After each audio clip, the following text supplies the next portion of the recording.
Hola a todos y a todas y sean bienvenidos a otra clase. En la clase de hoy vamos a hablar de la teoría de la comunicación de Paul Václavic.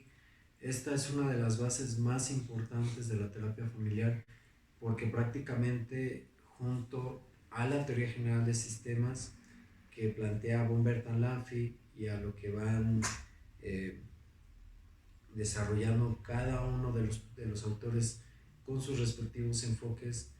La teoría general de sistemas y la teoría de la comunicación son pilares que se van viendo en cada uno de los enfoques, es algo que se va tomando en cuenta y que hasta cierto punto es lo que va permitiendo que cada escuela vaya teniendo sus ramificaciones. Entonces, la teoría de la comunicación humana es algo que Paul Václavic fue desarrollando cuando empezó a trabajar con las familias de pacientes esquizofrénicos. Y para Paul Václavic la comunicación se puede dividir en tres áreas o se puede estudiar en tres áreas distintas. La primera es la pragmática. Para Paul Václavic la comunicación es igual a conducta. Lo que quiere decir es que toda comunicación va a tener un impacto en la conducta, va a tener un impacto en lo que se hace, en lo que se puede ver, en lo que se puede notar de manera tangible. Eh, con esto no quiere decir o no quiero decir que por el simple hecho de decir algo quiere decir que lo vaya yo a hacer, no, sino que por el simple hecho de actuar, de decir, de callar inclusive, eh, todas esas conductas que yo tengo, por ejemplo, ahorita yo estoy moviendo las manos. El hecho de que yo mueva las manos les está dando a entender algo, les estoy comunicando algo con ese acto. Por ejemplo, si ustedes están hablando con alguien y esa persona se queda callada, por el simple hecho de quedarse callado, esa conducta o ese acto ya les está comunicando algo. Entonces, para Paul Václavic, la comunicación y la conducta van siempre de la mano, es algo que no se puede desprender. Ya se los mencionaba yo cuando hablábamos de las bases de la teoría general de sistemas y de la comunicación circular o de la forma de ver eh, los sucesos y los acontecimientos de manera circular, que todo tiene que ver con una causa y un efecto, y al mismo tiempo eso que es causa es efecto, y entonces se va dando una comunicación que, les digo, no tiene que ver precisamente con lo hablado, sino con lo que se va actuando o con lo que no se va diciendo. Entonces, para no hacerme bolas, lo pragmático tiene que ver con eso. La comunicación es conducta y la conducta es comunicación, y la conducta, aunque no sea hablada, está diciendo algo. Importante saber eh, reconocer o cachar eso que se está diciendo a través de la conducta. Y también tiene que ver con el hecho de que hablando o diciendo algo o comunicando algo vamos a tener como respuesta otra comunicación, otra conducta. Pero bueno, para no hacerme más bolas, es así. Otra de las áreas de la comunicación eh, que sirven para el estudio es el de la semántica. La semántica tiene que ver con el significado de lo que se está diciendo. En otras palabras, todo lo que decimos, todo lo que comunicamos, tiene un significado. No podemos decir que lo que se dijo nada más fue algo que se dijo, o lo que se comunicó fue algo que se comunicó y ya, que no tuvo importancia, no. Todo lo que se dice, todo lo que se hace, tiene un significado. Y ese significado es importante porque va a impactar en la persona que está inmersa en esa comunicación. Y en la tercera área de investigación o la tercera área de estudio de la comunicación humana es la sintáctica. La sintáctica o la sintaxis tiene que ver con la forma en la que se va comunicando algo. Entonces, si lo vamos poniendo de una manera más concreta, no me extiendo en la sintaxis porque creo que es muy claro, es cómo estoy diciendo esto. El, para ser un poquito más concretos o poner ejemplos, la sintaxis tiene que ver con la forma en la que digo las cosas, la entonación,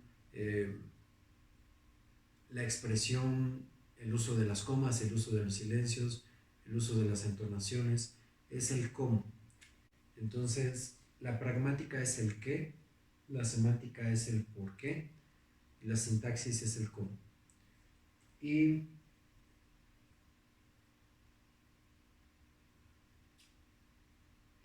Para Paul Václavic la comunicación es algo vital y es algo muy importante, y yo concuerdo con esto porque eh, es a través de la comunicación que nosotros vamos mandando mensajes y vamos aterrizando y vamos escuchando o cachando esos mensajes. Y es a través de este vehículo que nosotros podemos expresarnos, y más que eso es que podemos intervenir a, eh, para poder ayudar o para poder generar intervenciones con nuestros pacientes. Aquí hay un elemento que también es muy importante tomar en cuenta. La comunicación solamente puede ocurrir cuando hay por lo menos dos elementos, dos personas, cuando hay un emisor y un receptor. Entonces, Paul Václavic vio que cuando los pacientes esquizofrénicos estaban alejados de sus familias, tenían pautas de comunicación muy distintos, y que inclusive eh, ellos veían mejora en estos pacientes cuanto más tiempo estaban alejados de sus familias, porque empezaban a establecer pautas de comunicación diferentes, porque hablaban de una manera distinta, porque se comportaban de manera distinta. Pero cuando empezaban a acercarse a sus familias, las pautas de comunicación anteriores, las pautas de comunicación familiares, empezaban a generar un impacto en la conducta y el comportamiento de estos pacientes, y entonces se regresaba a la dinámica que tenía, que de cierta forma pues le causaba el malestar o le causaba pues este impacto en su salud. Y entonces él notó que la forma de hablar, que la forma de decir las cosas y el por qué decían las cosas las familias tenían un impacto tremendo en los pacientes y viceversa. Y entonces es ahí cuando se da cuenta que la comunicación solamente se puede ver o solamente se puede notar cuando existe un otro, cuando hay un otro.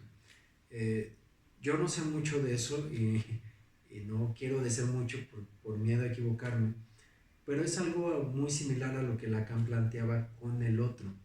Lacan hablaba de que, y hasta cierto punto Freud también, hasta cierto Freud como si fuera cualquier güey, ¿no? Pero no, Freud sí era muy, muy chingón.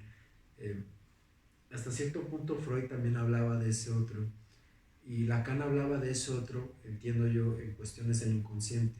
Hablar de que hay otro es cuestión de que a través de otra persona, a través de la existencia de otro ser, es que podemos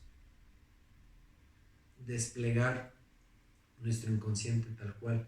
Y ese es el gran otro del que habla Lacan. Ya sé que estoy sonando un poco a trabalenguas, pero retomando un poco lo que decía Freud, es que es a través de las palabras, es a través de lo que vamos diciendo, que podemos darle voz y que podemos darle una expresión a nuestro inconsciente. Y recuerden que nuestro inconsciente es la parte que no sabemos o la que no tenemos acceso. Es un saber no sabido, es lo que no sabemos que sabemos, es todo eso que hemos vivido y que hasta cierto punto no recordamos porque está reprimido. Y entonces, cuando empezamos a hablar, cuando empezamos a comunicarnos, es que ese otro, es que ese inconsciente empieza a tomar vida y se puede empezar a escuchar, pero solamente puede salir o solamente se puede expresar sabiendo que existe alguien más que nos va a escuchar. Hay una entrevista que yo vi hace tiempo en un canal que se llama Asociación Libre, de Matías Tabil, que está muy interesante. Si pueden, búsquenla, porque aporta una información muy muy interesante. Voy a tratar de buscarlo otra vez y dejarles el nombre de la entrevista, pero Matías Tabil, que es el que lleva el canal, le hace una entrevista a una terapeuta infantil y le pregunta la importancia de la terapia de juego. Y ella decía que la terapia de juego es muy importante porque es a través de la terapia de juego que el niño puede hacer que su inconsciente se exprese y salga. Y entonces, a diferencia de lo que muchos colegas que trabajan con niños creen, que el juego es la única forma de relacionarse con el niño y que es la única forma de obtener información y que es la única forma en la que el niño puede darle solución a sus problemas, no es que sea el juego tal cual, sino que es la presencia de otra persona la que hace que el juego esté ahí. A lo que voy con esto es que esta terapeuta hablaba de que ella notaba que cuando trabajaba con niños y ella no estaba en la habitación, el niño no jugaba. Pero cuando ella entraba a la habitación o alguno de sus colegas entraba a la habitación, el niño o la niña empezaban a jugar. Y entonces se daba cuenta de que el juego es la forma en la que el niño encuentra para oponerse a la existencia de otra persona, para hasta cierto punto encontrar su independencia, su individualidad. Eh, de nuevo, no los quiero confundir, pero lo que yo he entendido es que esa es hasta cierto punto la tendencia de la pulsión de muerte. Tiene que ver con el trauma de nacimiento y tiene que ver con el hecho de sabernos seres indiferenciados, tiene que ver con el hecho de sabernos que somos distintos o distintas a otras personas, que podemos hacer una diferenciación, que no estamos fusionados con alguien, que somos seres que estamos completamente individuales. Y entonces, gracias a que el terapeuta o la terapeuta entra, es que el niño o la niña se puede dar cuenta de que existe, y entonces ese inconsciente que tiene se va expresando, se va comunicando y va hablando. Y entonces es a través del juego que el niño o la niña va diciendo hasta cierto punto qué es lo que piensa, qué es lo que siente, eh, y también le va ayudando a poder darle alivio a, a lo que sea que está viviendo, a lo que sea que está pasando.